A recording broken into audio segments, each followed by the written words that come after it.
it's Destiny, and today we are going to be showcasing Cerydra and Anaxa, and I am going to be able to showcase them on the Creator Experience server. And before we get into today's video, I would love to know one of your favorite video games. For me personally, it would be Pokemon Mystery Dungeon Explorers of Sky. And lastly, if you do enjoy videos like these, do make sure to subscribe, leave a like to support the video, and now let's get straight into it. To begin, I quickly wanted to go over why Cerydra and Anaxa have a very powerful synergy with one another. In the case of Cerydra, what she'll be able to do is provide single target buffs for an ally, which in this case Anaxa would be receiving these buffs. And in the case of Cerydra, when she reaches 6 points of charge, she can enable the ally with the buff to be able to use a duplicate skill. So in the case of Anaxa, who already is able to duplicate his skill, this now results in you being able to quadruple skill with Cerydra, which essentially means Anaxa is literally going to be skilling 4 times in a row once Cerydra reaches 6 points of charge. And what's even better about this synergy is that Anaxa being able to, of course, already do his own duplicate skill, each of his skills will contribute 1 point of charge, as Cerydra will gain a point of charge whenever the ally with the buff uses their basic attack or skill. So this now results in Anaxa being able to get 2 points of charge when he does attack, which results in him being able to quickly reach the 6 points of charge necessary to now be able to take advantage of 4 skills in a row. This is even stronger if you do have an action advancer on the team that is assisting with him attacking more frequently on top of that. Anaxa can also nicely utilize the buffs that Cerydra does provide, which would be the attack buffs, the crit damage, the speed, the ult-type res pen, and then of course the duplicate skill itself. So I thought today we can showcase them, have some fun with it, and now let's get straight into it. So for our showcase, we have Anaxa here, Cerydra, Sunday, and then Remembrance Trailblazer, which for our final slot being Remembrance Trailblazer, if you would like, you could also put a sustain there or an alternative support. That just comes down to personal preference.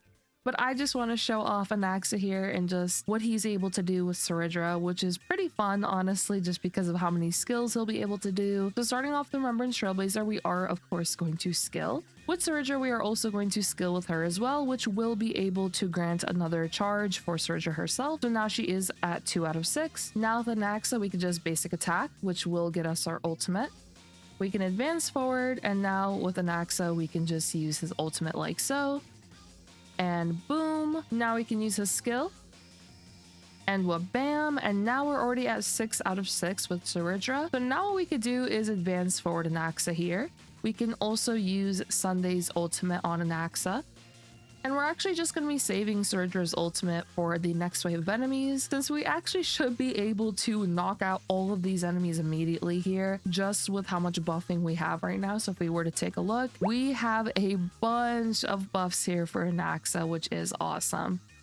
There we go. If we take a look at his stats, okay, we are a bit overcapped on the crit rate. I definitely should have about 15% less crit rate, but regardless, we do have a nice amount of crit damage as well. And then we do have that additional speed from Cerydra being that 20 speed. So with Anaxa here, what we can do is just use his skill. And we're going to be able to just deal so much damage here. And boom! And now we're on to the next wave of enemies. Now Anaxa is going to use another skill, and that'll be his 4 skills in a row.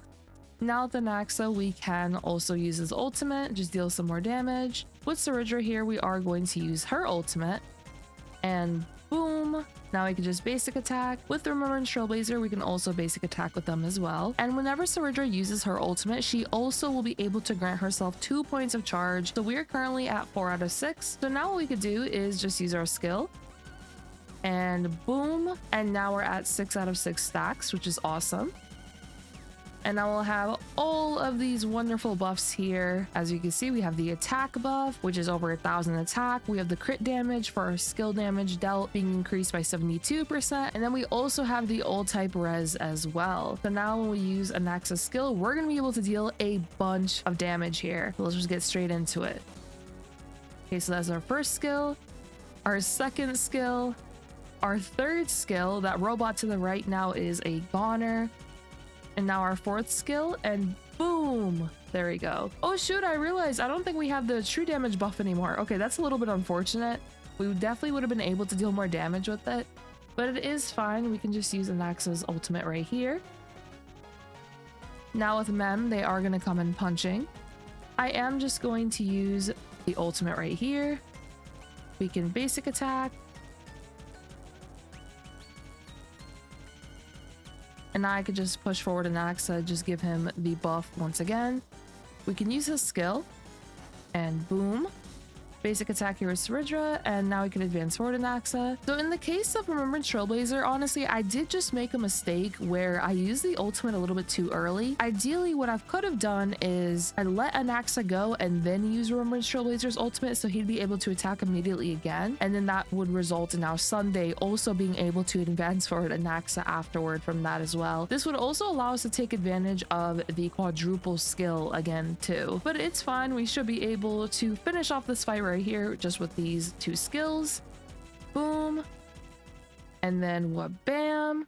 Okay, I was getting a little worried there. I was like, oh no, wait, did we not finish off the fight with that? But there we go. Even with the little mistake right there, we were able to finish it off. But I did just want to point out that mistake as to how that run could have been further improved. But we were able to get a 0 cycle clear, which is awesome. And real quick, let's just actually take a look at the builds and just talk about characters for the team overall that can be used. So here we are with the builds for today's video. Here is Anaxa. He is 135 speed, which we are running a setup of 135 speed Anaxa with a 134 Sunday. This could potentially actually be altered since we do have Cerydra on the team and she is able to give that speed boost to Anaxa. But regardless, I ended up going with the 135 Anaxa here and then 134 Sunday. So if we take a look, here is Anaxa, and we definitely have way too much crit rate now that I'm looking at this. We definitely could have had much lower crit rate. Once again, we could have had 15% lower. So our goal, if you are using Sunday and Remembrance Trailblazer, you can look for around 70% crit rate, as Remembrance Trailblazer will be able to give 10% and then Sunday will be able to give 20%. We do have an Anaxa signature light cone, but no worries, if you did not pull this light cone, you can use the Great Cosmic Enterprise instead, which is a free-to-play light cone. And here are also some alternative options as well. For the traces, they are maxed out. For the relics, we are using Rootlet Arena and then Scholar Lost in Erudition. For some reason, I was struggling to say Rootlet Arena. I felt like I was getting a tongue twister there, but here is just each of the pieces. Yeah, we have way too much crit rate now that I'm looking at this. For this rope, for example, we definitely could have gone with more crit damage than the crit rate. And then for the Eidolons, he is completely E0, as you all can see. Now we have Cerydra, and she is absolutely adorable. I love her design, honestly. It just looks so nice in my opinion. We do have the signature light cone equipped. However, there is a pretty nice free-to-play option she can use, which would be this option right here. And then on top of that, here are some other options you can consider as well. Her traces are maxed out. For her relics, we're using Loose Shaka and then Ordeal, and then here are each of the pieces.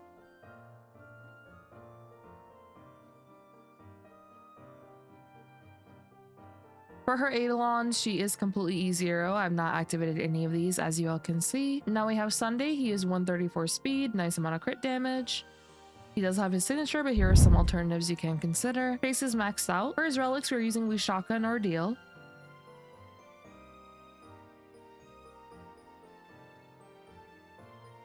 Eidolons, he is completely E0. Now for Remembrance Trailblazer, here they are.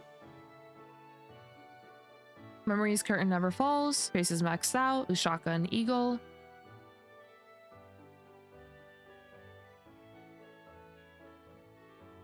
And then Eidolon's maxed out, as you all can see. In the case of Remembrance Trailblazer, if you would like, you can, of course, consider an alternative support. For example, we do have a character like Tribby, you can consider Robin, and so on. In the case of Sunday, if you don't have him and you do want another action advancer, you could consider going with a 134 speed Bronya. The only thing to keep in mind of is just the skill point usage of the team. In the case of using your skill with Anaxa and then using Bronya to advance forward Anaxa, which now consumes another skill point, then Anaxa would once again use another skill on top of that. Now, of course, if you are running out of skill points, though, you can consider using the basic attack. What's nice about his basic attack is that he will additionally gain 10 energy. And then on top of that, it is worth noting, in addition, after using a basic attack or skill, you will unleash one additional instance of the skill on targets. So if you do use your basic attack, he still will be able to use the skill afterwards. So if you do have to basic attack occasionally, it's perfectly fine. And then he'll still, of course, be able to nicely take advantage of Cerydra's Kit, even if he does have to basic attack, as his skill will still be duplicated. And then if you do decide to go the sustain one route instead. You can consider Huohua, you can consider Hyacinth, Gallagher, and so on. And overall, Anaxa is pretty fun to play with Cerydra. I love seeing the quadruple skill. It's just so crazy just how much damage he can deal and just being able to use his skill that many times in a row. So I personally really enjoy this synergy. I just think it's very, very fun to mess around with. And Cerydra is also just super cute. I just love the flame on her crown. It's just adorable in my opinion. But I would love to know your thoughts on Cerydra. Do you think you'll be pulling for her, or do you think you'll be skipping out on her? I just realized the wings on her back, actually, that's super cool as well.